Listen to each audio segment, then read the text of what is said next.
नमस्कार दोस्तों, हमारे एस्ट्रोवाणी यूट्यूब चैनल में आपका स्वागत है। आज हम आपके लिए श्री विष्णु पुराण के तीसरे अंश का चौथा अध्याय लाए हैं। यहाँ हम बात करने वाले हैं ऋग्वेद की शाखाओं के विस्तार की। तो चलिए भगवान विष्णु से प्रार्थना करके कि हम सब भक्तों पर अपना आशीर्वाद बनाए रखें, शुरू करते हैं इस अध्याय को। श्री पराशर जी बोलते हैं, सृष्टि के आदि में ईश्वर से आविर्भूत वेद, ऋक, यजुर आदि 4 पादों से युक्त और एक लक्ष्य मंत्र वाला था। उसी से समस्त कामनाओं के देने वाले अग्निहोत्र आदि 10 प्रकार के यज्ञों का प्रचार हुआ।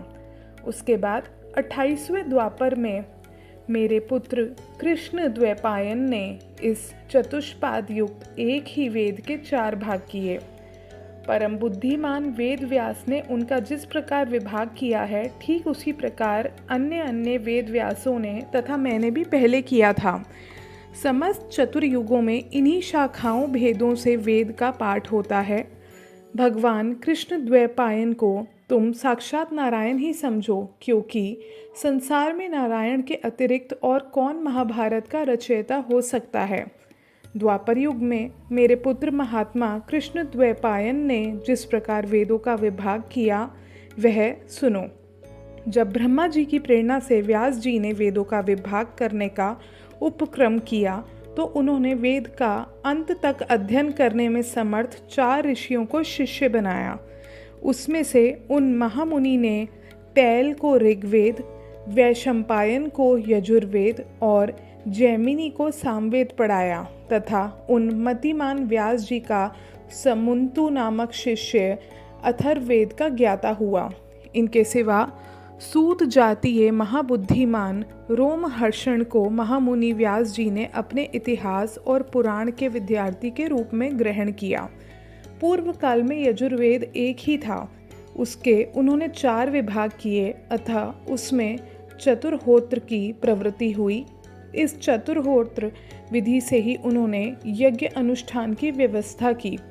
व्यास जी ने यजुर से अथर्वयु के, ऋक से होता के, साम से उद्गाता के तथा अथर्ववेद से ब्रह्मा के कर्म की स्थापना की। उसके बाद उन्होंने ऋक और यजुर श्रुतियों का उद्धार करके ऋग्वेद एवं यजुर्वेद की और साम श्रुतियों से सामवेद की रचना की। अथर्ववेद के द्वारा भगवान व्यास जी ने संपूर्ण राजकर्म और ब्रह्मत्व की यथावत व्यवस्था की। इस प्रकार व्यास जी ने वेद रूप एक वृक्ष के 4 विभाग कर दिए। फिर विभक्त हुए उन चारों से वेद रूपी वृक्षों का वन उत्पन्न हुआ। पहले पैल ने ऋग्वेद रूप के वृक्ष 2 विभाग किए और उन दोनों शाखाओं का अपने शिष्य इंद्रप्रमिति और बालशकल को पढ़ाया। फिर बालशकल ने भी अपनी शाखा के 4 विभाग किए और उन्हें बोध्ये आदि अपने शिष्यों को दिया।